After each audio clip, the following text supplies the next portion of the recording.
그동안 잘 지내셨습니까? 이동춘 교수입니다. 가을이 꽤 깊었습니다.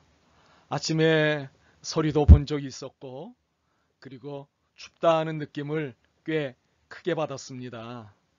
그래서 그런지 겨울이 한 걸음 다가오는 것을 느끼고 있습니다. 모두 건강하셨는지요? 건강하셨기를 바라며 오늘 수업을 시작하겠습니다. 오늘 수업은 11주차 수업이 되겠습니다. 지난주에는 화해와 평화 실천의 역사적 현장들 9개 편을 저희가 살펴봤죠. 독일, 남아프리카 공화국, 그리고 북아일랜드를 중심으로 한 아일랜드와 영국 사이의 역사적 분쟁과 화해, 그리고 아일랜드 안에서의 역사적 분쟁과 화해, 그리고 특별히 북아일랜드를 중심으로 한 분쟁과 화해의 내용들을 저희가 다루었습니다. 오늘 수업에서는 지난주에 말씀을 드린 것과 마찬가지로 국내를 돌아보도록 하겠습니다. 많은 곳이 있습니다만 오늘 수업에서는 광주 5.18 민중항쟁하고 제주 4.3 항쟁을 살펴보도록 하겠습니다. 제주 4.3 항쟁은 분단의 비극과의 화해를 시도한 것이고요. 5.18 민중항쟁은 독재의 비극과의 화해를 시도한 것입니다.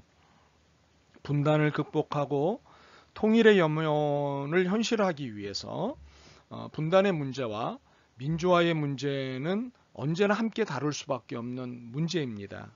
그래서 4.3 항쟁과 5.18 민중항쟁을 살펴보는 것이 적절하다고 판단돼서 오늘 수업을 진행을 이 두 개의 사건을 중심으로 살펴보도록 하겠습니다. 사실 이제 수업을 쭉 들으시면서 강의를 쭉 들으시면서 느끼시겠지만 이 두 개의 사건은 분단의 비극하고 철저하게 연결되어 있다는 것을 아시게 될 것입니다. 특별히 제주 4.3 항쟁은 더더욱이 분단의 비극 그리고 근현대사의 분단점 혹은 분기점에서 만나는 굉장히 슬픈 사건이라고 하는 것, 아픈 사건이라고 하는 것 여러분이 깨닫게 되실 것입니다. 자, 그럼 먼저 광주 5.18 민중항쟁의 현장을 저희가 살펴보도록 하겠습니다. 광주 5.18 민중항쟁은 1980년 5월 18일부터 5월 27일까지 광주 시민과 전라 남도민이 중심이 되어서 조속한 민주정부 수립, 전두환 보안사령관을 비롯한 신군부 세력의 퇴진 및 계엄령 철폐 등을 요구하며 전개한 일이었습니다. 사건이었습니다. 이런 것들을 요구하며 전개한 5.18 광주 5.18 민중항쟁 혹은 광주 5.18 민주항쟁이라고도 하는데 이것은 권위주의 통치에 대한 민주적 저항의 구심력으로 작용해 왔다고 하는 사실이죠. 네. 그래서 남한의 민주화 운동에 또는 민주화를 만들어 나가는 민주적 저항의 아주 구심점 역할을 해왔다고 하는 것 기억할 필요가 있습니다. 특히 5.18에 대한 진상규명과 책임자 처벌 요구는 1980년대 한국 민주화 운동의 추동과 민주주의를 발전시키는 데 결정적 계기가 됐습니다. 5.18에 대한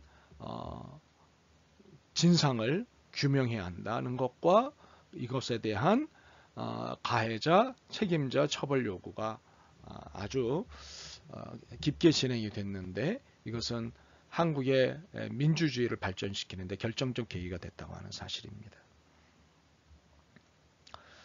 이 광주 민주화 운동은 민주주의를 향한 시민과 민중의 의지를 대내외적으로 드러내었고 반민주, 군사독재의 야만성을 세계에 폭로함으로써 군사독재 체제의 입지를 크게 약화시켰습니다. 그리고 민주주의를 향한 민중들의 항쟁 의지를 보여준 사건이었고요. 1987년 6월 항쟁의 기폭제가 됐습니다. 6월 항쟁 여러분이 기억하시면 좋겠습니다. 그 정신은 민주화 이후 민주주의, 민중운동, 통일운동 등으로 지속이 되고 있다고 하는 사실이에요.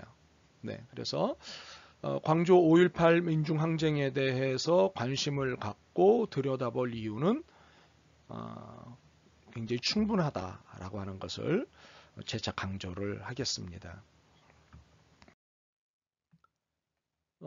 김용복 교수 같은 경우에 광주 5.18 민중항쟁이 민주화 운동에 미친 영향을 4가지로 설명을 합니다. 첫째, 5.18 민중항쟁은 국가의 폭력성을 노골적으로 드러낸 항쟁이었고 보편적 인권 문제를 부각시킨 사건이었다라고 그 영향력을 설명을 합니다.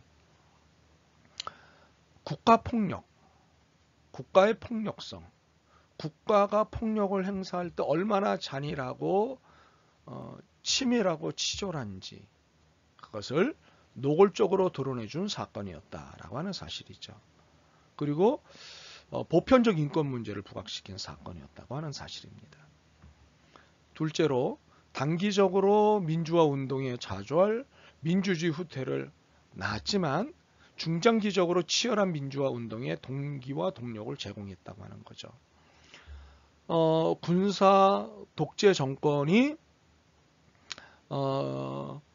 광주 5.18 민중항쟁을 소위 말해서 진압했다는 것으로 단기적으로는 민주화 운동이 좌절된 것처럼 보이고 민주주의가 후퇴된 것처럼 보이지만 중장기적으로 볼 때 치열한 민주화 운동의 동기와 동력을 제공했다고 하는 것으로 평가될 수 있다는 거죠.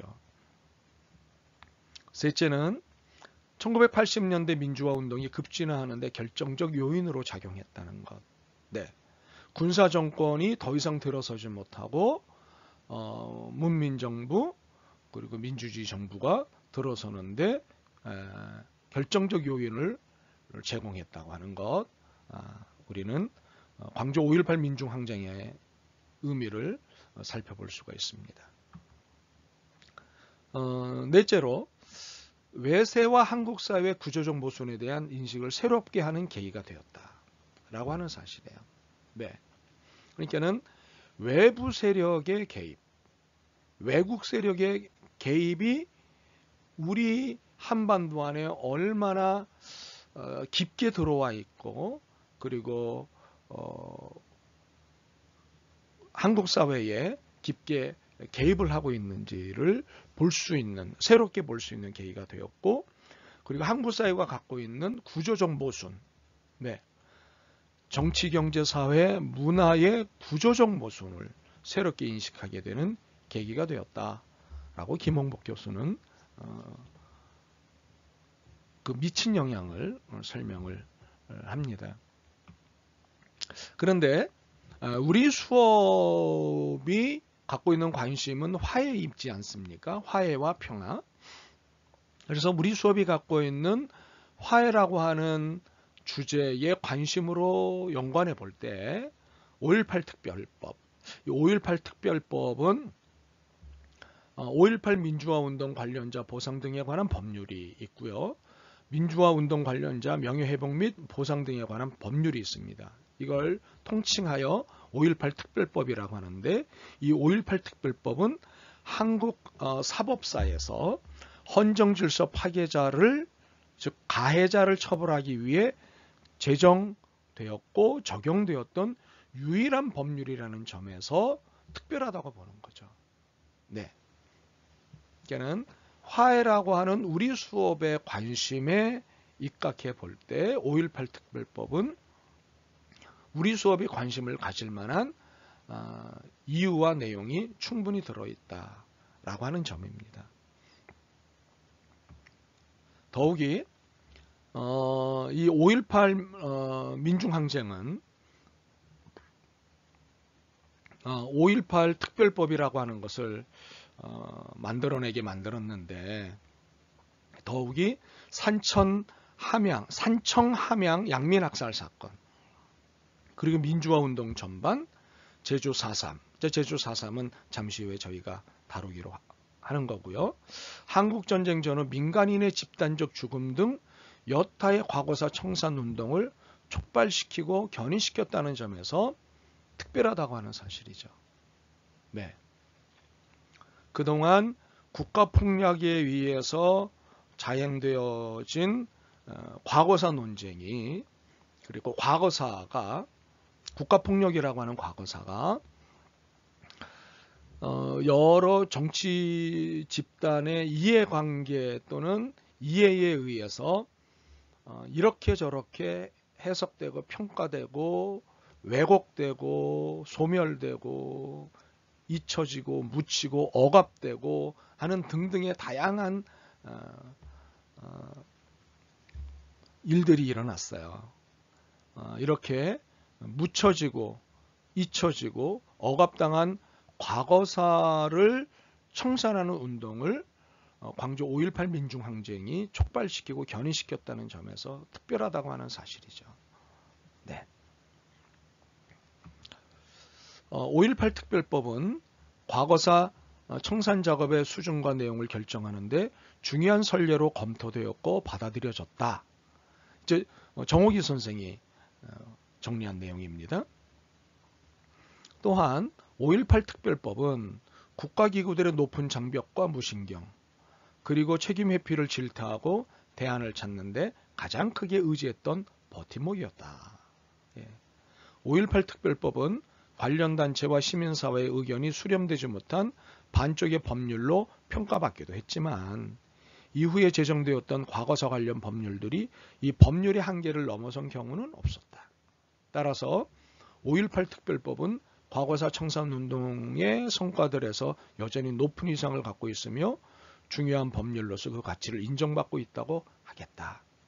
네, 5.18 특별법이 즉 광주 5.18 민중항쟁에 의해서 만들어진 5.18 특별법이 국가폭력이라고 하는 과거사 문제를 청산하는 운동의 촉발제로 견인차로 역할을 했다고 하는 그런 부분을 정욱이 선생이 설명을 하는 거죠.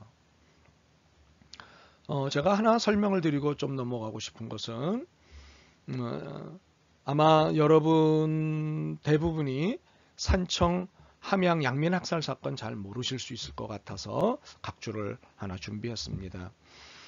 산청 함양 양민학살 사건은 1951년 2월 7일 경상남도 산청군 함양군 주민에게 공비에 협력했다는 이유로 대한민국 국군에 의해 일어난 민간인 대량 학살 사건입니다.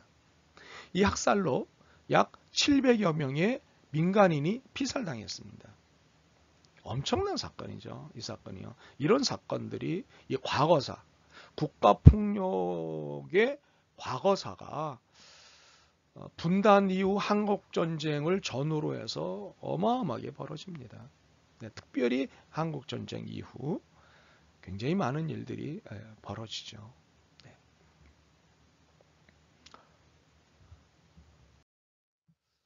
그런데 이처럼 민주화의 동력이요 각종 과거사 청산운동의 견인차 역할을 한 광주 5.18 민중항쟁은 치열한 투쟁 과정에서 얻은 명예회복과 합의보상이 2008년 이명박 정권이 들어서면서 퇴행을 반복하였습니다. 국가가 광주 5.18 민중항쟁에 대해서 특별법을 제정하여 국가의 잘못을 인정하고 그리고 국가의 폭력에 의해 피해를 입은 분들에게 합의하고 보상하는 일들을 국가가 결정을 해서 진행을 하였지만 이명박 정권이 들어서면서 명예회복과 합의보상이 퇴행을 반복을 했다고 하는 거예요.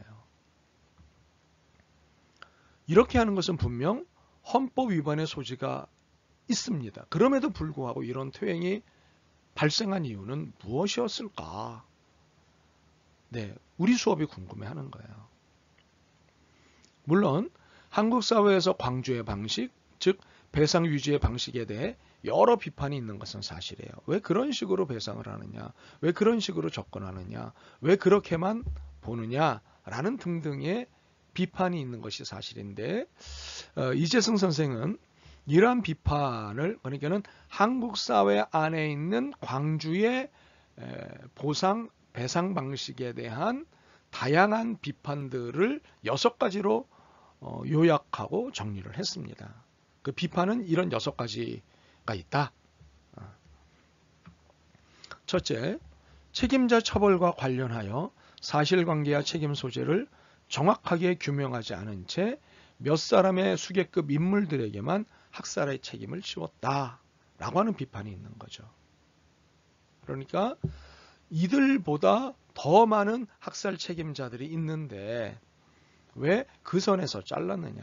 왜 그 선에서 책임의 여부를 정리했느냐라고 하는 비판이 있는 거죠.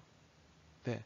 더 깊이 파고 들어가면, 더 정확하게 파고 들어가면 훨씬 많은 학살의 책임자들이 있는데 라고 하는 거죠.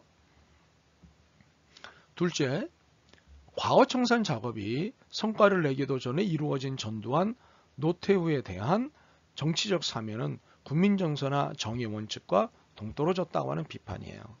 네. 그는 전두환 씨와 노태우 씨에 대해서 5.18에 대한 책임을 물어서 형을 집행을 했는데 이들에게 정치적 사면을 해줬거든요. 그래서 과거 청산의 작업이 이들의 정치적 사면으로 인해서 그 동력이 떨어졌어요. 네. 이 부분에 대한 이제 비판인 거죠.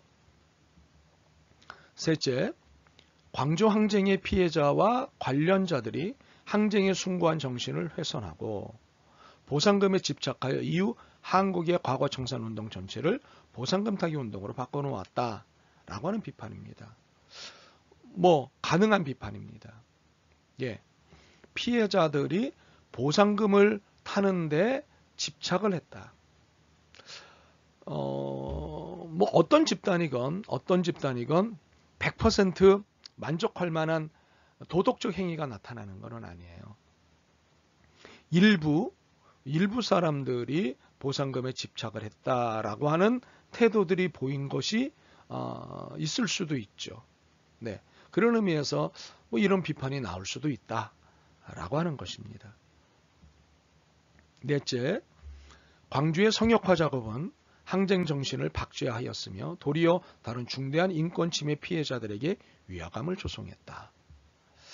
그러니까는 광주의 성역화, 광주를 하나의 성지로 만든 이 작업은 민중의 항쟁 정신을 너무 영웅화시켰고 그리고 어떤 틀이라고 하는 것 속에 박제화시켰다고 하는 비판인 거죠.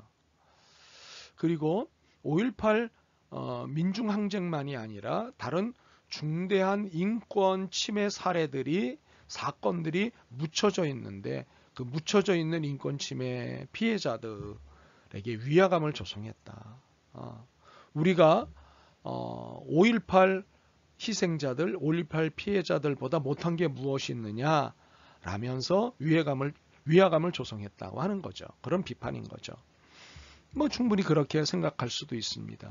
왜냐하면 내 문제가 누구의 문제보다도 크게 보이는 건 개인적인 사실이거든요. 근데 공동체가 인정하느냐 인정하지 않느냐의 문제를 떠나서 개인적인 차원에선 언제나 자신의 문제가 가장 커요. 그런 의미에서 내 문제가 5.18보다 작냐? 라고 하는 일종의 피해의식 내지는 자괴감 같은 것을 가질 수가 있다는 거죠. 네. 다섯째, 광주 과거 청산은 주로 한국 민주개혁의 상징으로서 대내적으로 선전되고 있지만 이후 한국의 사회운동에서 한국의 비민주적이고 억압적인 제도, 불평등과 격차를 심화시키는 사회구조, 그 희생자들의 현주소를 제대로 인지하거나 주목하는 데 거의 기여하지 못했다라고 하는 냉정한 비판이 있습니다. 그러니까는 광주의 국한에서 이게 의미가 있게 되는 거 아니냐. 이것을 계기로 해서 구조적이고 제도적이고 법적인 비민주적인 내용들을 개선하고 개혁하고 심지어는 혁명하는데 기여하지 못했다. 한국 민주개혁의 상징으로 대내적으로 선전되고 있는 것에 비해 기여도는 낮다라고 하는 비판인 겁니다. 이해가 되시죠? 마지막으로 6째, 광주 항쟁이 처음에는 희생자와 항쟁 참여자의 것에서 한때는 국민의 것으로까지 확장되었다가 다시 전라도 사람, 점차 특정한 광주 사람들만의 것으로 급기야 누구의 것인지조차 모르는 상황에 이르렀다. 이것 또한 매우 냉정한 비판입니다. 그래서 특정한 지역의 사람, 그 한정된 지역의 사람의 것으로만 이게 부각이 된다고 하는 부분에 대한 비판입니다. 한때 이런 비판이 있었습니다만은 이제 이런 부분들이 사실은 많이 극복이 됐죠. 예. 어찌되었건 이재승 선생은 한국 사회가 광주의 방식에 대한 여러 비판들을 하고 있는데 그 비판들을 정리해 보니 6가지로 정리할 수 있겠더라 하고 이제 설명을 한 것이죠. 이에 이재승 선생은 이 6가지로 요약되는 광주 5.18 민주항쟁의 과거 청산 방식과 과정에 대한 비판적 지적은 광주 사람들에게 거의 종교적 수준의 책임을 요구하는 것으로 배상의 성격과 역할을 관가한 채 결과만을 두고 평가하는 것이라고 지적을 했습니다. 네. 그러니까는 광주의 과거 청산은 처벌과 함께 화해의 성격을 가지고 있음을 관가에서는 안 되는 것인데 이 화해 성격을 관가하고 비판하고 평가했다고 이재승 선생이 지적을 한 거죠. 네. 그러니까는 철저하게 이 과거 청산은 화해라고 하는 것에 초점을 맞추지 않고 단지 처벌, 보상 여기에만 초점을 맞추면 안 된다고 하는 사실이죠. 사실은 화해가 처벌과 보상의 내용을 포함하고 있다고 우리 수업에서는 얘기하지만 일반적으로 이해하는 처벌과 보상은 화해와는 마치 무관하게 작동이 되는 것처럼 이해가 되는 거죠. 이 부분은 우리 수업에서 충분히 다뤘고 또 다룰 것이기 때문에 설명을 좀 넘어가도록 하겠습니다. 물론 이재승은 광주 5.18 민중항쟁의 명예회복과 합의보상이 퇴행을 반복하고 있는 이유를 2가지 각도에서 설명을 합니다. 첫째로 소위 개혁 세력이 개혁의 성과를 과신했다는 거죠. 네. 이렇게 하면 된다? 이렇게 하니까 된다? 라며 과신한 거예요. 사실 과거 청산의 한정에 말하자면 개혁 세력은 김영삼, 김대중 정부에서 시작된 청산 작업을 심화시키지 못했어요. 폭력과 외상과 피해를 들추어내는 데에는 성공했지만 심각한 인권 침해를 유발하는 폭력 구조와 기제들을 해체하거나 재구성하지 못한 것이죠. 또한 폭력적 국가장치 종사자들의 의식을 인권 친화적으로 개혁하는 데에도 큰 지전을 보지 못했다고 이재승 씨는 이야기를 하는 거죠. 그 결과 정권이 교체되고 인권에 입각한 개혁구상이 실종되자마자 물리적 국가폭력 기제들이 과거의 만행을 일거에 복구할 수 있었다는 겁니다. 둘째로 소위 보수 세력에게는 인권 감각이 총체적으로 결여되어 있어요. 이것은 개혁 세력의 잘못이 아닌 거죠. 그러나 개혁 세력이 지난 10년 동안 인권을 보수 세력과 공유해야 할 자산으로 인식하지 못했다는 문제가 드러난다는 겁니다. 인권의 시각을 논쟁에서 보수 세력을 제압할 무기 하나 정도로 소위 개혁 세력이 취급을 그렇게 보수 세력을 한 거죠. 또한 보수 세력 안에서도 인권을 공유 자산으로 인정하는 합리적 세력을 찾기가 어렵다는 거예요. 권위주의의 후속 세대에 불과한 이들이 법과 인권의 갈등 가능성을 지적으로 또는 윤리적으로 지적으로 또는 윤리적으로 소화하지 못하는 것은 어쩌면 당연하다. 이렇게 이재승 선생은 설명을 합니다.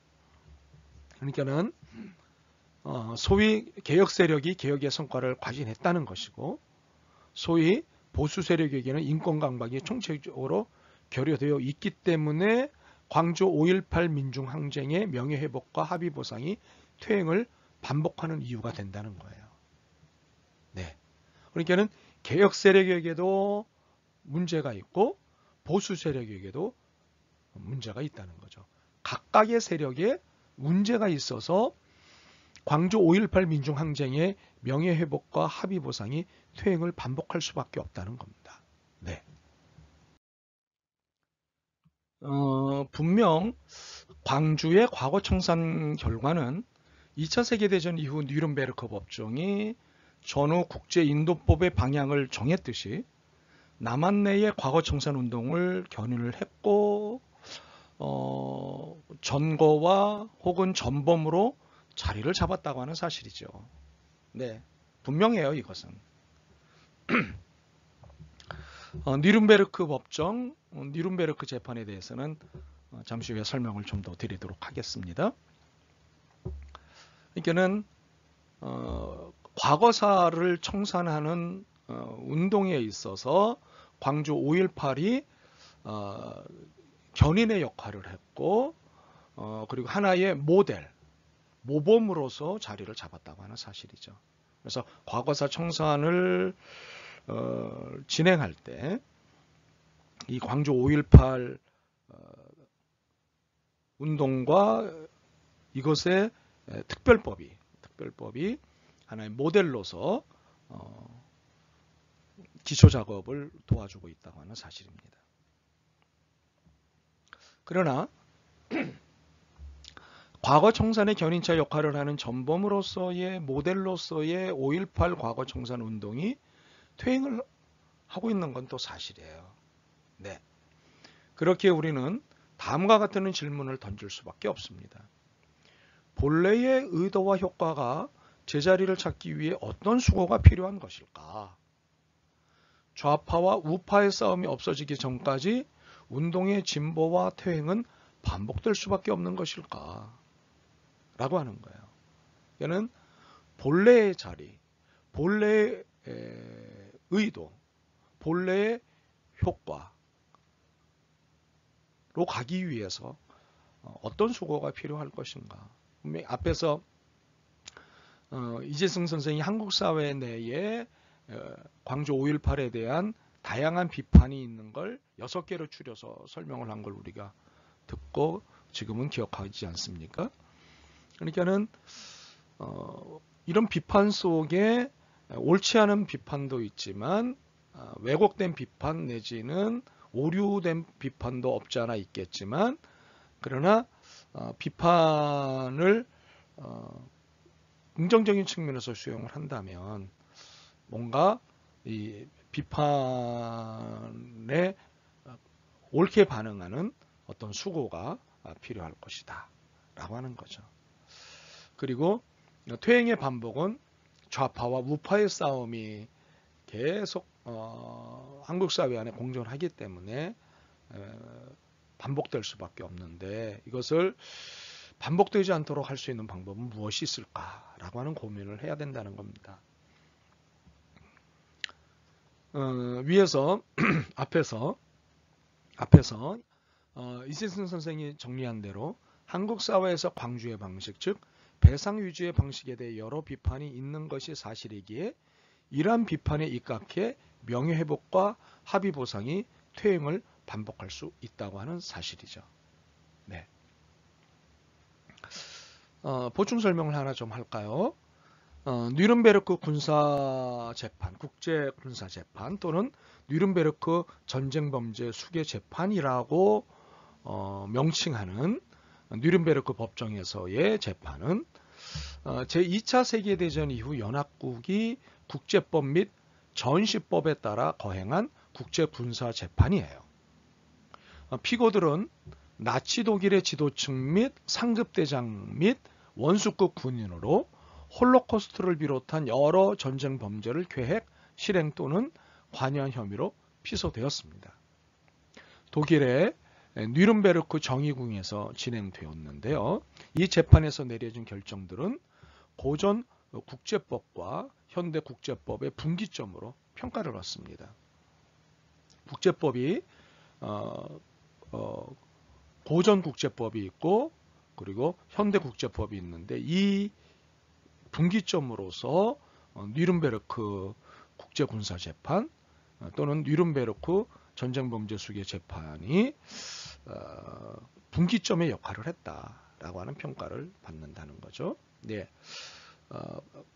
고전 국제법의 한계를 뉘른베르크 국제군사재판이 보완을 하고 보충을 하고 그리고 개혁을 하고 시대에 맞게 그래서 현대 국제법으로 넘어가는 분기점으로 역할을 했다고 하는 사실입니다. 네. 이렇게 뉘른베르크 법정의 일이 고전과 현대의 분기점의 역할을 했듯이 광주의 과거청산은 결과적으로 남한 내 과거청산 운동을 견인했고 그것의 모델로 자리를 잡았다고 하는 것, 이것은 이의가 없을 것입니다. 또한 여전히 사라지지 않는 북한 개입설로 인해 퇴행이 반복될 수 있어요. 지금은 이제 많이 이 부분이 잠재워지기는 했습니다만은 여전히 이것에 대한 의문을 제기하는 사람들이 있습니다. 그러나 분명한 것은 5.18의 진실이 미국 중앙정보국 CIA가 2017년 1월 18일 홈페이지에 올린 비밀문서에 의해서 이것의 진실이 좀 더 밝혀졌다는 거예요. 네. CIA에 따르면 1980년 5월 9일 미국 국가안전보장회의 비밀문서에는 북한은 한국의 정치 불안 상황을 빌미로 한 어떤 군사행동도 취하는 기미가 없다고 적혀 있는 거예요. 또한 같은 해 6월 2일에는 현재까지 북한은 남한의 사태에 대해 합리적으로 대처하고 있다. 김일성은 남한의 위협이 되는 북한의 행동이 전두환을 돕는 결과를 가져올 것이라는 것을 알고 있다. 북한은 남한의 사태에 결코 개입하지 않을 것이라고 적시되어 있다고 CIA가 보고를 했습니다. 이어 북한은 지속적으로 무력에 의한 남북 통일을 주장해 왔지만 북한의 전쟁 도발 억지력을 가진 것은 미 육군이 아니라 미 공군과 해군이라고 판단하고 있다. 1976년 판문점 도끼 만행 사건 시 미국이 보여준 미 공군과 해군의 파워에 북한은 겁을 먹었고 이는 1980년 사태에도 북한의 태도에 영향을 미쳤을 것이라고 그렇게 보고되어 있다고 CIA가 홈페이지에 이 사실을 밝혔습니다. 결국 처벌을 받아야 하는 가해자 편의 사람들에 의해서 사실은 왜곡되고 이 왜곡은 계속될 것입니다. 이에 따라 갈등도 여전할 거예요. 네. 그러나 정치가 역사를 이길 수 없는 것은 역사의 주인이 하나님이시기 때문이죠. 우리는 그것을 믿고 살고 있지 않습니까? 이 단순한 진리를 믿기 때문에 과거 청산운동이 방해를 받거나 퇴행이 반복된다 할지라도 이 청산운동을 포기할 이유는 없다고 봅니다. 길이 막혔다고 여겨져도 길을 여시는 분은 하나님이심을 우리가 믿기 때문에 퇴행이 반복된다 할지라도 이 거룩한 운동을 포기할 이유는 없다. 하나님의 정의에 입각한 이 청산운동을 포기할 이유는 없다. 라고 그렇게 우리 수업은 보는 것입니다. 네. 자, 출석 체크를 해야 되는군요. 네. 강의 중에 김홍복 교수는 광주 5.18 민중항쟁이 민주화 운동에 미친 영향을 4가지로 설명합니다. 그 4가지는 무엇인가요? 여러분들께서 찾아서 제게 톡으로 보내주시기를 바랍니다. 김홍복 교수는 발음이 이제 꼬입니다. 김용복 교수는 광주 5.18 민중항쟁이 민주화 운동에 미친 영향을 4가지로 설명합니다. 무엇인가요? 네, 기다리겠습니다. 자, 이번에는 2번째 꼭지인 제주 4.3 항쟁 현장으로 가보도록 하겠습니다. 4.3 제주 항쟁은 미 군정기에 제주도에서 발생한 항쟁이에요. 이 항쟁은 한국 현대사에서 한국전쟁 다음으로 인명피해가 극심했던 비극적인 사건이었습니다. 한국전쟁 다음으로 인명피해가 극심했던 비극적 사건이었어요. 또한 한국전쟁과 마찬가지로 이 역사적 사실이 좌우 이념 갈등의 중심에서 해석되고 있다고 하는 사실이에요. 그 원인과 배경을 어느 이념에 의해 보느냐에 따라 폭동으로 해석되기도 하고 항쟁으로 해석되기도 하고 사건으로 규정되고도 있는 것이 현실입니다. 어느 이념에 의해서 보느냐에 따라서 폭동, 항쟁, 사건으로 각각 규정되고 있다고 하는 거예요. 이게 현재의 우리의 실태예요. 네. 우리 수업은 제주 4.3을 항쟁으로 봅니다. 그 이유는, 그 근거는 2000년 1월 12일 제주 4.3 사건 진상조사 및 희생자 명예회복에 관한 특별법, 줄여서 제주 4.3 특별법이라고 하는데, 제주 4.3 특별법이 제정 공포되면서 비로소 정부 차원의 진상조사에 착수하게 되었고, 제주 4.3 사건 진상규명 및 희생자 명예회복위원회의 수고에 의해서 2003년 12월에 발표된 제주 4.3 사건 진상조사 보고서의 내용을 검토하며 내린 결론입니다. 국가가 제주 4.3을 국가에 의한 폭력으로 규정을 하고 이것에 대한 특별법을 제정을 했어요. 바로 이것에 근거해서 우리 수업은 제주 4.3을 항쟁이라고 결론을 내렸습니다. 그래서 그 차원에서 수업을 진행을 하는 것입니다. 4.3을 뒤에 가서도 쭉 설명을 하겠습니다만 미리 여러분이 이해를 하고 강의를 들으시면 좋을 것 같아서 간략하게 먼저 설명을 좀 드리겠습니다. 박찬신 선생에 의해서 설명이 된 부분인데요. 4.3은 1948년 4월 3일 새벽 2시 한라산의 무정가들이 제주도 내 경찰지서 및 우익단체원을 겨냥해 무장 습격한 날을 기억하여 붙인 사건 명칭이에요. 또한 4.3은 4월 3일을 전후로 하여 장구한 시간에 걸쳐 연속적으로 일어난 총체적 사건을 가리키는 역사 용어인 거죠. 예. 6.25 전쟁이라고 하는 것과 같은 맥락으로 이해를 하시면 돼요.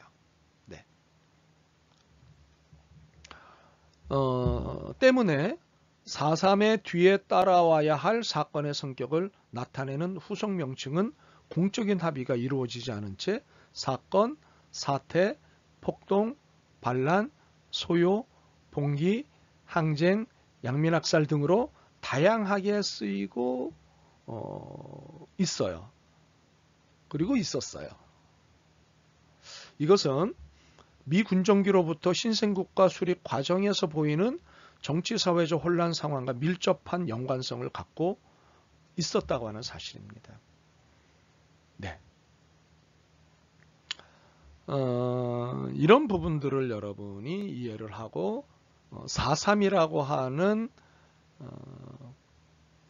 개념 혹은 정의가 주는 의미를 잘 이해하실 필요가 있습니다. 제주 4.3 항쟁의 배경은 제주 4.3 사건 진상조사 보고서를 발표한 정부의 표현대로 극히 복잡하고 다양한 원인이 그 안에 들어가 있어서 하나의 요인으로 설명하기가 쉽지 않아요. 그렇지만 정부가 발표한 내용에 의해 다음과 같이 설명할 수 있습니다. 네. 제주 4.3 사건 진상조사 보고서가 정부에 의해서 발표가 됐습니다. 그 발표문의 내용을 지금부터 설명을 드리도록 하겠습니다. 동북아 요충지라는 지리적 특수성이 있는 제주도는 태평양 전쟁 말기 미군의 상륙을 저지하기 위해 일본군 6만여 명이 주둔했던 전략기지로 변했고, 종전 직후에는 일본군 철수와 외제 나가 있던 제주인 6만여 명의 귀환으로 급격한 인구 변동이 있었다.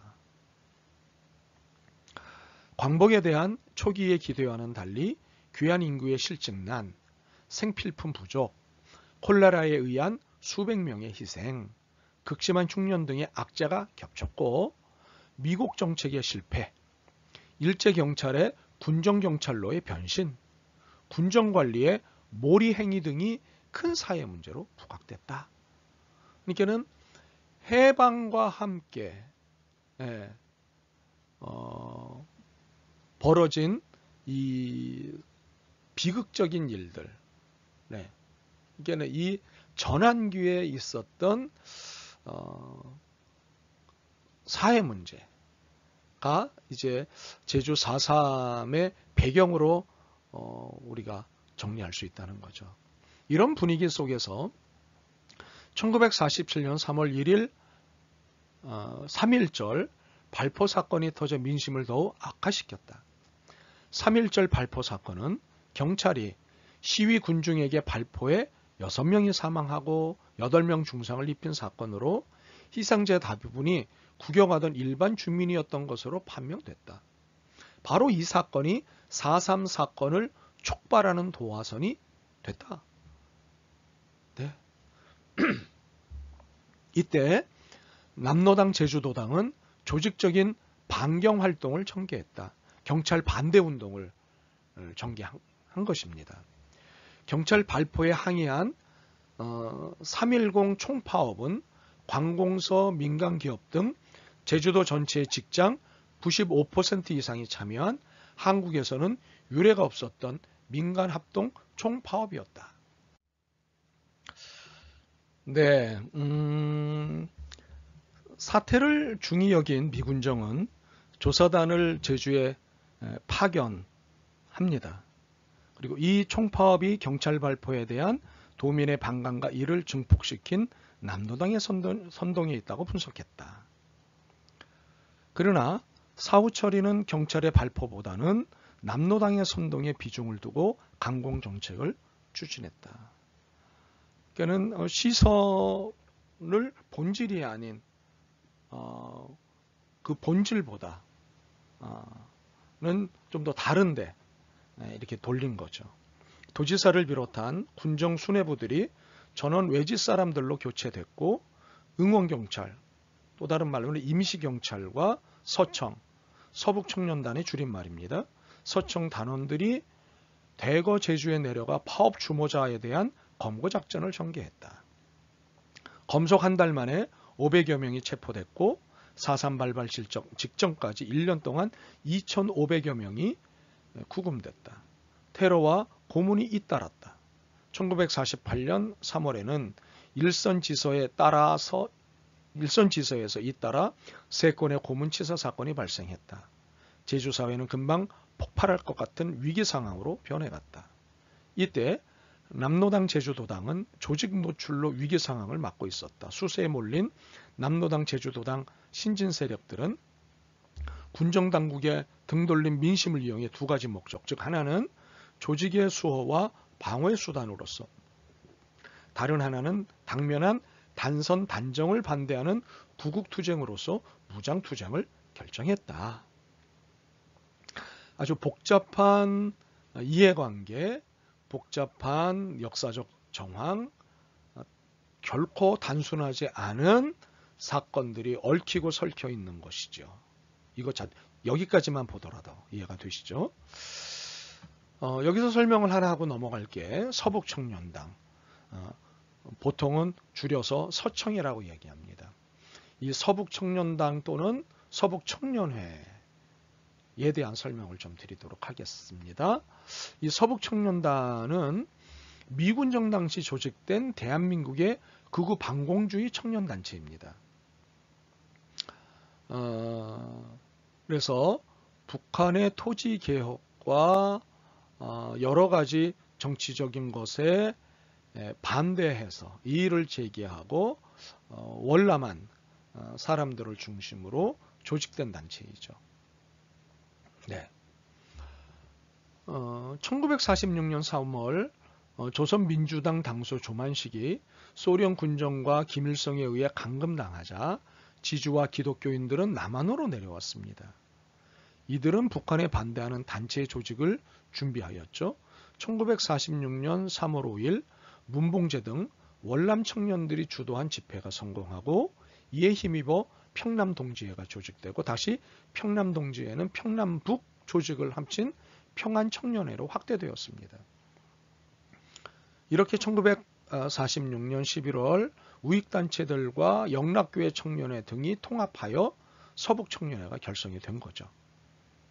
네. 그래서 서북청년회 하면 기독교 그리고 영락교회가 꼭 그 내용 안에 들어가 있습니다. 이후 월남한 청년 남성들이 모여서 조직의 규모가 확장되었습니다. 이들은 북한의 공산주의에 반발하여 월남한 만큼 반공활동에 앞장서는 대표적인 단체였습니다. 이들은 공산주의자로 의심되는 자에게는 무조건적인 공격을 가하거나 경찰의 좌익 색출 업무를 돕는 등 좌우익의 충돌이 있을 때마다 우익 진영의 선봉을 담당하는 역할을 하였습니다. 그렇기 때문에 제주도에 내려가서 서북청년단들이 아주 극렬하게 활동을 했던 거죠. 네. 그래서 덕분에 갈등도 굉장히 컸습니다. 이들 덕분에. 네. 이들 때문에 라고 얘기해야 되겠죠. 네. 1948년 정부 보고서의 설명입니다. 1948년 4월 3일 새벽 2시 350명의 무장대가 12개 지서와 우익단체들을 공격하면서 무장봉기가 시작됐다. 이들 무장대는 경찰과 서청의 탄압 중지와 단선 단정 반대, 단독 선거, 단독 정부를 수립하는 것을 반대한 거예요. 그러니까 남한만의 단독 선거, 남한만의 단독 정부를 반대. 조국 통일이 목적이고 그리고 조국이 해방된 것은 하나의 나라로서 살기 위한 고생이었지 다른 것 아니었다라고 하는 측면이죠. 네. 잠시 후에 단선과 단정의 역사를 말씀을 좀 드리도록 하겠습니다. 통일정부 수립 촉구 등을 슬로건으로 내걸었다. 미군정은 초기에 이를 치안 상황으로 간주, 경찰력과 서청, 서북청년단의 증파를 통해 사태를 막고자 했다. 그러니까 미군정이 제주도의 서북청년단을 불러들인 거예요. 그러나 사태가 수습되지 않자 주한미군 사령관 하지 중장과 군정장관 딘 소장은 경비대의 진압작전 출동 명령을 내렸다. 한편 구연대장 김익렬 중령은 무장대 측 길담상과의 4.28 협상을 통해 평화적인 사태 해결에 합의했다. 그러나 이 평화협상은 우익청년단체에 의한 오라리 방화 사건 등으로 깨졌다. 미군정은 제20연대장 브라운 대령과 24군단 작전참모 슈 중령의 제주 파견, 경비대 9연대장 교체 등을 통해 5.10 선거를 성공적으로 추진하려고 노력했다. 그러나 5월 10일에 실시된 총선거에서 전국 200여 개 선거구 중 제주도 2개 선거구만이 투표수 과반수 미달로 부여 처리되었다. 예. 그러니까는 정부 보고서의 설명만 보더라도 미군정의 남한 정치 개입이 굉장히 심각한 거였죠. 네. 제주도 4.3은 미군정의 원인이 큰 거예요. 계속 설명을 보죠. 그러자 미군정은 브라운 대령을 제주지구 최고 사령관으로 임명, 강도 높은 진압작전을 전개하며 6월 23일 재선거를 실시하려고 시도했으나 실패했다. 5월 20일에는 경비대원 41명이 탈영해 무장대 측에 가담하는 사건이 생겼고 6월 18일 신임연대장 박진경 대령이 부하 대원에 의해 암살당한 사건이 발생, 충격을 주었다. 그 이후 제주 사태는 한때 소강 국면을 맞았다. 무장대는 김달삼 등 지도부의 해주도의 참가 등으로 조직 재편의 과정을 겪었다. 군경 토벌 때는 정부 수립 과정을 거치면서 느슨한 진압작전을 전개했다. 그러나 소강 상태는 잠시뿐이었다. 남한에 대한민국이 수립되고 북쪽에 또 다른 정권이 세워짐에 따라 이제 제주도 사태는 단순한 지역 문제를 뛰어넘어 정권의 정통성에 대한 도전으로 인식되었다. 이승만 정부는 10월 11일 제주도 경비사령부를 설치하고 본토의 군 병력을 제주에 증파시켰다. 그런데 이때 제주에 파견하려던 여수의 14연대가 반기를 들고 일어남으로써 걷잡을 수 없는 소용돌이 속에 휘말리게 되었다. 여수 14연대 반기 사건, 네, 여수 순천 사건이라고도 말하는 여수 14연대 반기 사건, 잠시 후에 각주를 통해서 설명을 좀 드리겠습니다.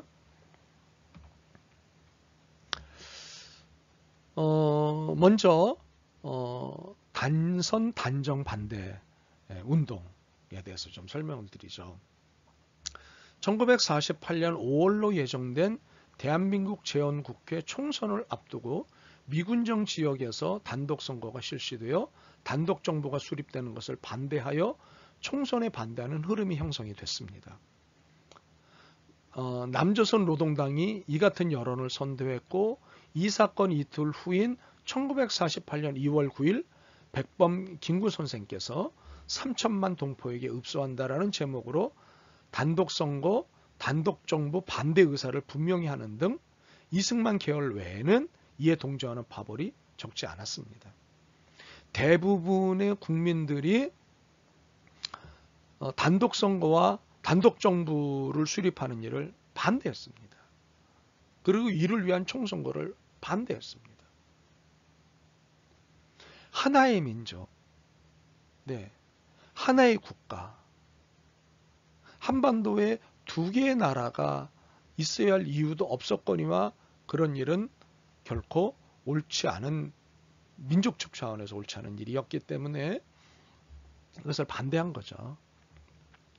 예. 그러나 미군정과 손을 잡고 미국과 손을 잡은 이승만 정권에 의해서 단독 정부를 수립하는 일, 또 단독 선거를 하는 일, 일이 진행이 되었던 거죠. 네. 미군정은 이러한 그 단선 단정 반대 운동을 하는 이 모든 것을 불법으로 간주를 했고요. 이렇게 미군정에 의해 불법으로 간주된 남로당과 민주주의 민족전선은 총선 일정이 발표되자 단선 단정을 반대하며 2월 7일을 기해 전국적인 대규모 파업을 일으켰고 이 파업 중 일부가 과격화되어 경찰과 물리적 충돌을 일으켰습니다. 이 사건은 두 달 뒤에 이 큰 인명피해를 가져온 제주 4.3 사건의 전초전이 되었습니다. 2.7 사건이라고 하죠. 이것을 제주 4.3 사건과 여수 14연대 반란 등 더 규모와 파급 효과가 큰 사건이 연이어 터졌습니다. 네.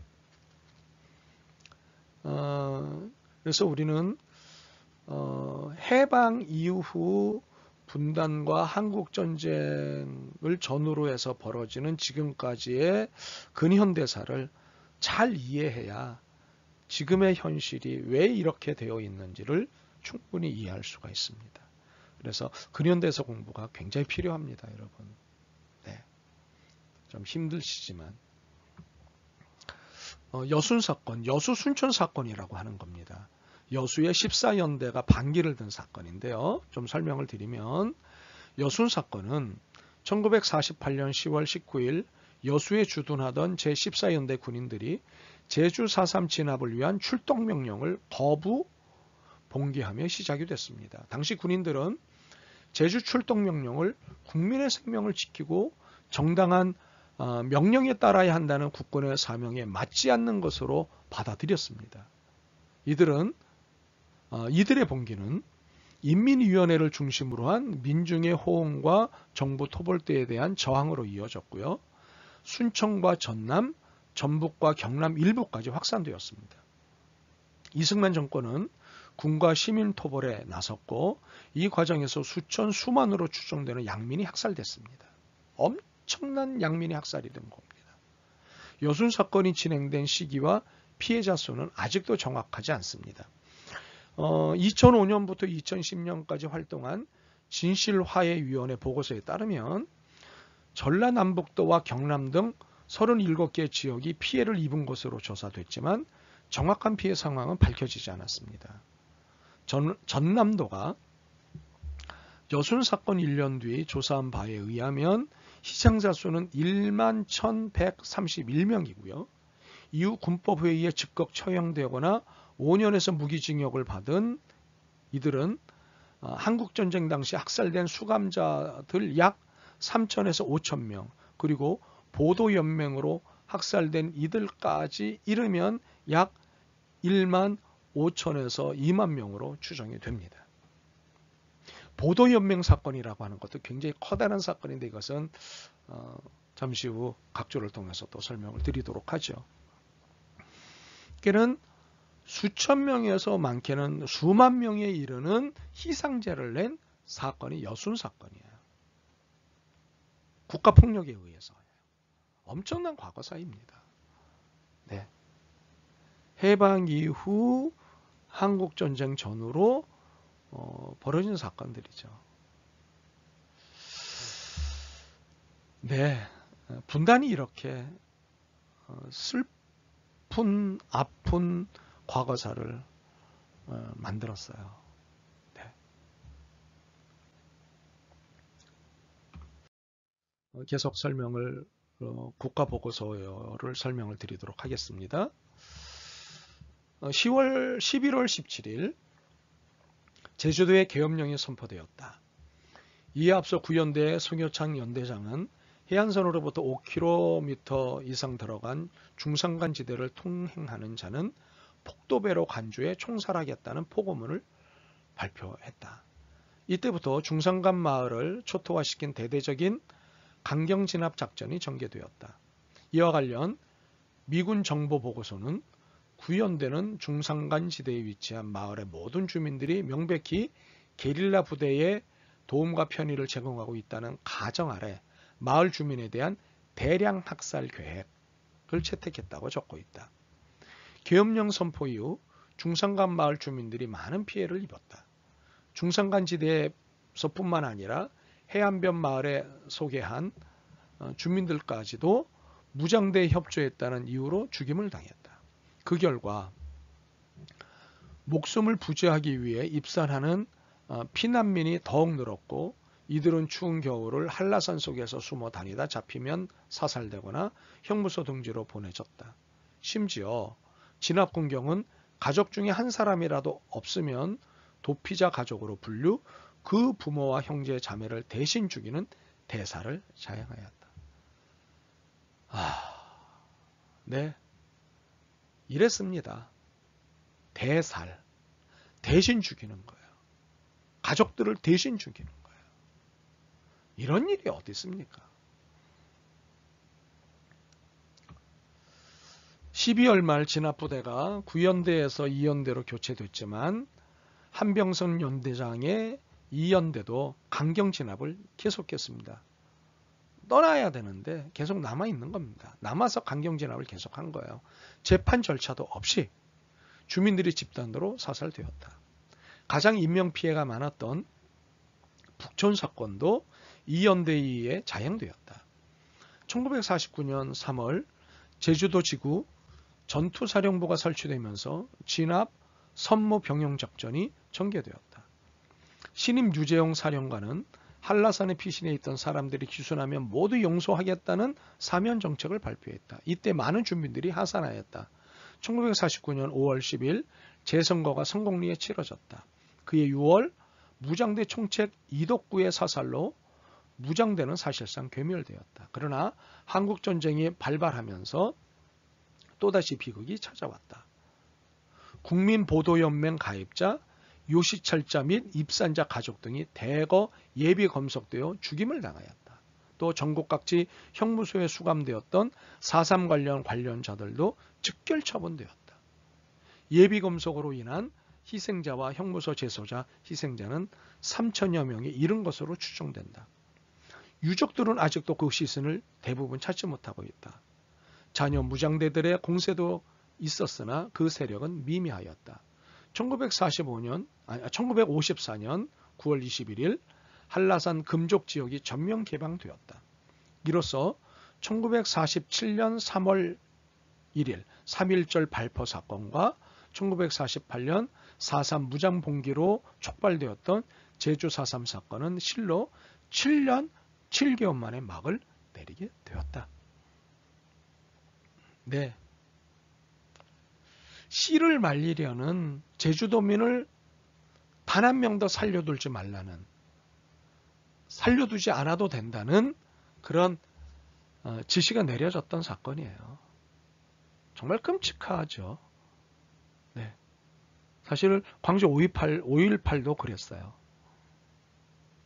네.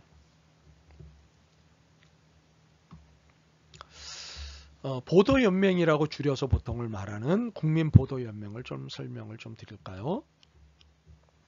국민보도연맹은 1949년 4월 좌익 전향자를 계몽 지도하기 위해 조직된 관변단체였어요.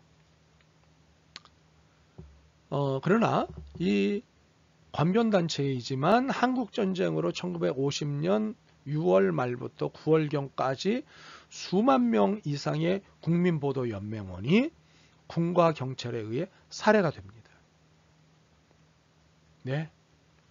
한국전쟁이 발발하자 정부는 보도연맹원 등을 곧바로 소집, 구금하였고 전황이 불리해지자 후퇴하면서 이들을 집단 학살했습니다. 전부 다 죽인 거예요. 그래서 이들을 죽이지 않고 후퇴하면 북한이 이들과 힘을 합쳐서 남한이 불리해질 것이다 라고 하는 이유를 대면서 전부 다 학살을 한 거예요. 이것은 정부가 위험인물로 분류해오던 보도연맹원을 연행해 법적 절차 없이 살해했다는 점에서 즉결적 형식을 띤 정치적 집단학살이었다고 하는 거예요. 국가폭력이라고 하는 거죠. 그래서 보도연맹이라고 하는 말을 간혹 들으실 수가 있는데 보도연맹의 역사예요. 이것이 내용이고 사건의 전후예요. 네. 따라서 국가보고서에 의한 결론이에요. 제주 4.3 사건은 1947년 3월 1일 경찰의 발포 사건을 기점으로 하여 경찰, 서청, 서북청년단의 탄압에 대한 저항과 단선 단정, 단독선거, 단독정부 반대를 기치로 1948년 4월 3일 남로당 제주도당 무장대가 무장봉기한 이래 1954년 9월 21일 한라산 금족 지역이 전면 개방될 때까지 제주도에서 발생한 무장대와 토벌대 간의 무력 충돌과 토벌대의 진압 과정에서 수많은 주민들이 희생당한 사건이라고 정의할 수 있다. 네, 이게 국가보고서가 제주 4.3 사건을 정의한 내용이에요. 제주 4.3 사건에 대한 국가 정의예요. 예, 국가의 정의예요. 네. 이해가 되시나요? 네, 중요한 겁니다. 정부는 4.3 항쟁의 진상을 조사하는 과정에서 쟁점이 되는 사항들을 집중적으로 조사를 했습니다. 보고에서 확인되는 사실 중 분명한 것은 이거예요. 남로당 제주도당이 50 단독선거 반대 투쟁에 접목시켜 지서 등을 습격한 것이 4.3 무장봉기의 시발이라고 할 수 있는데 이 과정에서 남로당 중앙당의 직접적인 지시가 있었다는 자료는 발견되지 않고 있다는 것이에요. 그러니까 남로당의 지시에 의해서 제주 4.3이 일어났다라고 이야기를 하지만 그런 자료는 발굴된 적이 없어요. 발견되지 않았어요.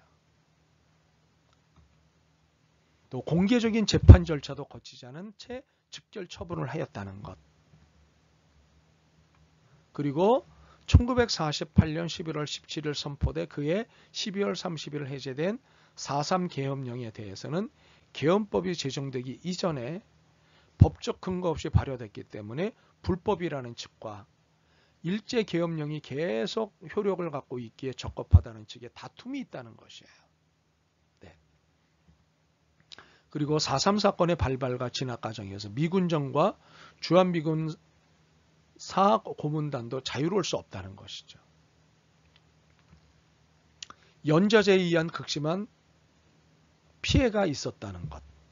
네. 이게는 대사를 했잖아요. 그렇죠?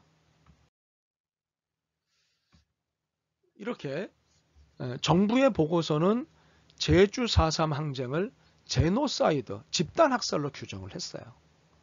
그리고 제노사이드를 범죄의 방지와 처벌에 관한 국제협약에서 유엔의 정신과 목적이 위배되고 문명세계에 의해서 단죄되어야 하는 국제법상 범죄로 규정하였다는 것을 명시하면서 국가보고서는, 정부보고서는 다음과 같은 결론을 내렸습니다.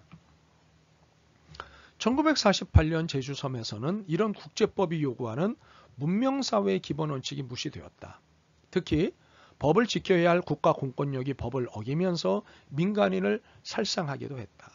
토벌대가 재판 절차 없이 비무장 민간인들을 살상한 점, 특히 어린이와 노인까지도 살해한 점은 중대한 인권 유린이며 과오이다. 결론적으로 제주도는 냉전의 최대 희생지였다고 판단된다. 바로 이 점이 4.3 사건의 진상규명을 50년 동안 억제해온 요인이 되기도 했다. 이 보고서는 다각적인 노력에도 불구하고 4.3 사건의 전체 모습을 드러냈다고 볼 수 없다. 경찰 등 주요 기관의 관련 문서 폐기와 군 지휘관의 증언 거부, 미국 비밀문서 입수 실패 등은 아쉬움으로 남는다. 정부는 이 불행한 사건을 기억하고 교훈으로 삼아 다시는 이러한 비극이 일어나지 않도록 노력해야 할 것이다. 특히 국가 공권력에 의해 피해를 입은 희생자와 그 유족을 위로하고 적절한 명예회복 조치를 취할 것을 기대한다. 그러니까 이제 제주 4.3에 대한 정부 보고서가 이 보고서 끝자락에 아쉬움을 남기고 안타까워했던 것이 이 역사적 사건에 대한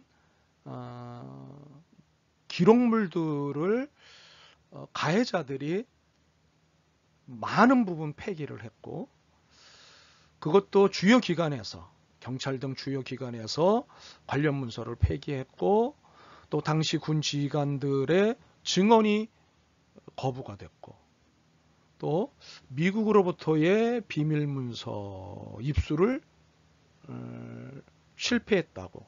그래서 미국의 협조가 없는 거죠. 왜냐하면 제주 4.3에 미국이 행한 일이 너무나 극악했거든요. 이 극악한 내용에 대해서 밝히지를 않는 거예요. 진실을 이야기하지 않습니다. 이게 미국의 한 모습입니다. 네.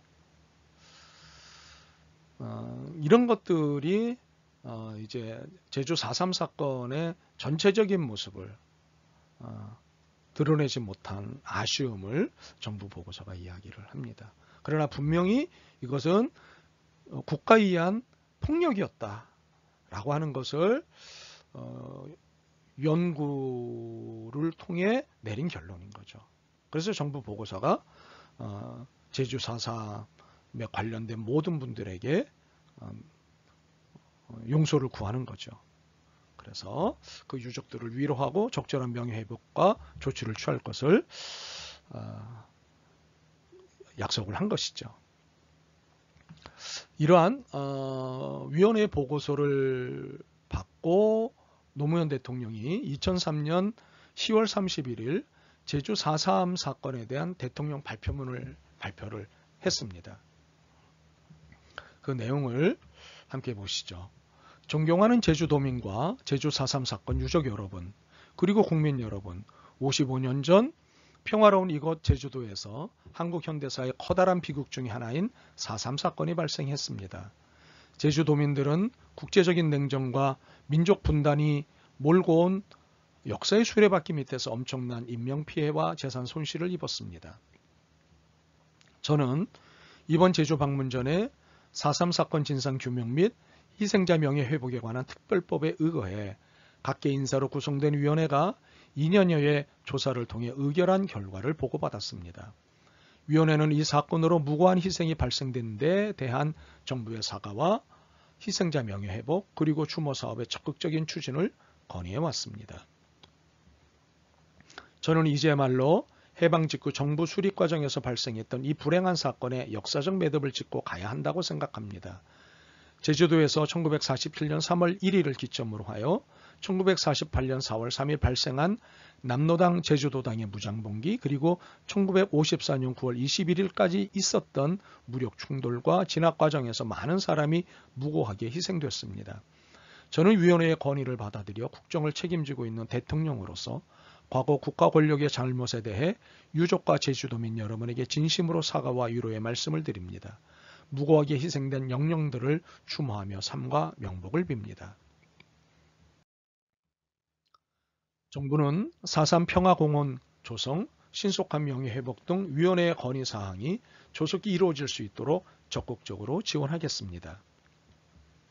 존경하는 국민 여러분, 과거 사건의 진상을 밝히고 억울한 희생자의 명예를 회복시키는 일은 비단 그 희생자와 유족만을 위한 것이 아닙니다.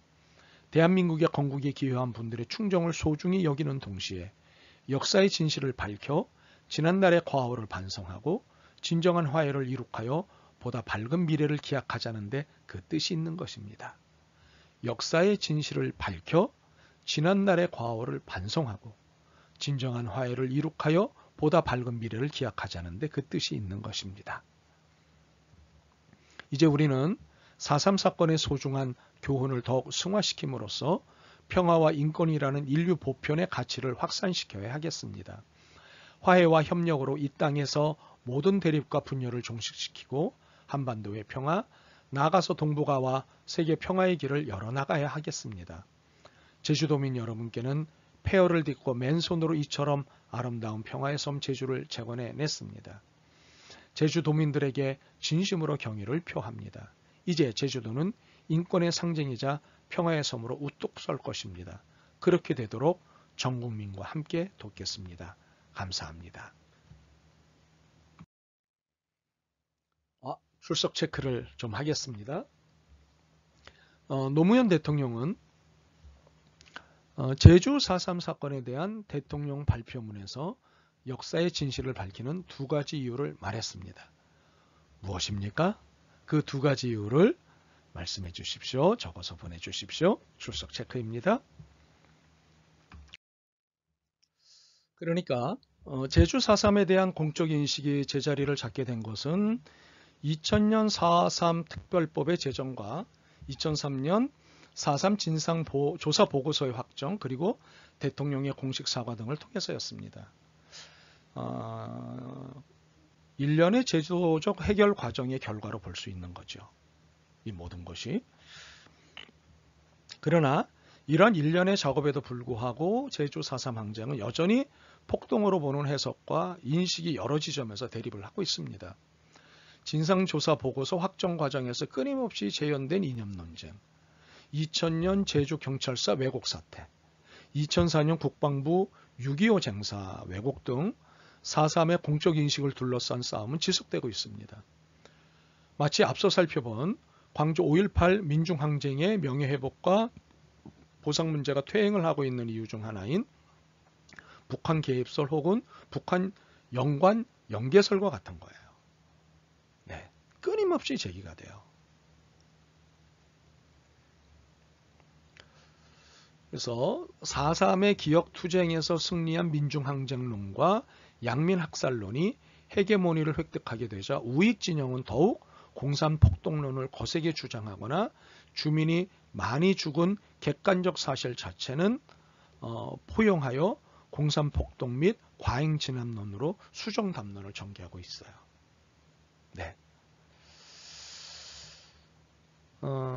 가해자는 끊임없이 가해의 정당성을 주장하고 면피의 논리와 편집된 자료들을 계속해서 제공하는 거죠. 불리한 자료는 폐기하고 유리하다 싶은 자료는 확대 재생산하고 하는 거죠. 네, 보통의 심리죠. 모든 사람의 보통의 심리죠. 아니, 대부분의 사람의 보통의 심리죠. 그러나 시비가 되는 북한 개입설은 정부의 보고서와 대통령의 사과를 통해 일축된 것이에요. 오히려 제주 4.3 항쟁은 한국전쟁과 광주 5.18 민중항쟁과 마찬가지로 미국의 원죄설과 이 항쟁에 대한 당시 정부의 처벌도 불법적이었다는 사실은 피해갈 수 없습니다. 네. 안타깝게도 이 두 문제에 대해 정부 보고서가 이미 의미 부여만 했지 정죄를 내리지는 않았습니다. 정치적인 이유, 역사학계의 다양한 해석의 이유 등이 정죄하는 일에 유보적 태도를 취하게 한 것으로 보여요. 그 무엇보다도 지금의 진상규명, 명예회복운동의 가장 큰 한계점은 제주 4.3 항쟁이라는 역사적 사건을 하나의 양민학살로 정의하려 함으로써 민중들이 역사 속에서 항쟁의 주체로 존재했던 과정을 배제하려는 것이다. 4.3 특별법을 뒷받침하고 있는 담론은 제주도민이 겪을 수밖에 없었던 고통과 순환에 무게를 둠으로써 진정한 항쟁의 역사를 서술하기보다는 억울한 양민들이 죽어갔다는 것을 폭로하는 데 그치고 있다. 그럼으로써 항쟁의 역사가 아닌 순환의 역사, 다시 말해 가해자의 역사에서 벗어나지 못하고 있는 것이다. 이렇게 양점심 선생의 설명이 있는 거예요. 네. 그러나 과거 청사는 기억의 전쟁, 기억의 투쟁입니다. 이 기억의 전쟁에서 찾아낸 사실들은 제주 4.3이 사건을 넘어 항쟁이었다는 것을 밝히고 있습니다. 민중들의 발음을 향한 몸부림. 네, 단순한 사건이 아니라 민중항쟁이었다고 하는 것. 네, 사람답게 사는 세상, 사람이 주인인 세상을 이 한반도에 만들겠다고 하는 민중들의 의지, 민중들의 수고가 이 제주 4.3의 의미라고 하는 것. 네, 그래서 단순한 사건이 아니라 항쟁이었다는 것. 이것을 수많은 기억들이 밝히고 있는 것이지 않겠습니까? 그래서 정부가 제주 4.3 사건 진상조사 및 희생자 명예회복에 관한 특별법의 제정, 제주 4.3 사건 진상규명 및 희생자 명예회복위원회 구성, 제주 4.3 사건 진상조사 보고서의 발표, 노무현 대통령의 사과 등 일련의 제도적 합법적 해결 과정을 볼 수 있었다고 봅니다. 그러므로 진실을 결국 밝혀내는 역사를 믿고 진보와 퇴행의 반복을 견뎌내야 할 것으로 봅니다. 레포트를 내드려야 되는 시간이군요. 오늘 수업에서 다룬 두 사건이 화해와 평화를 지향하는 본 수업에 어떤 의미를 주는지 설명해 주시기 바랍니다. 11월 12일 목요일 24시까지 다음의 이메일 주소로 A4 용지 1페이지 분량으로 해서 제출해 주시면 좋겠습니다. 오늘 수업에서 다룬 두 사건이 화해와 평화를 지향하는 본 수업에 어떤 의미를 주는지 설명해 주시기 바랍니다. 5.18, 4.3 이것이 한반도의 근현대사에 차지하는 비중이 엄청나다고 하는 것. 네, 분단이 가져온 슬픈 역사라고 하는 것. 이제는 이것이 해결되고 치유되어야 한다는 것. 네, 이 슬픈 역사가 있습니다. 우리에게는. 어찌되었건 진실을 결국 밝혀내는 역사를 믿고 우리는 진보와 퇴행의 반복을 견뎌내야 할 것입니다. 중요한 것은 하나님의 역사는 진보한다는 것입니다. 오늘 긴 강의 그리고 어려운 내용 소화하시느라고 최선을 다해 주셔서 고맙습니다. 오늘도 애쓰셨습니다.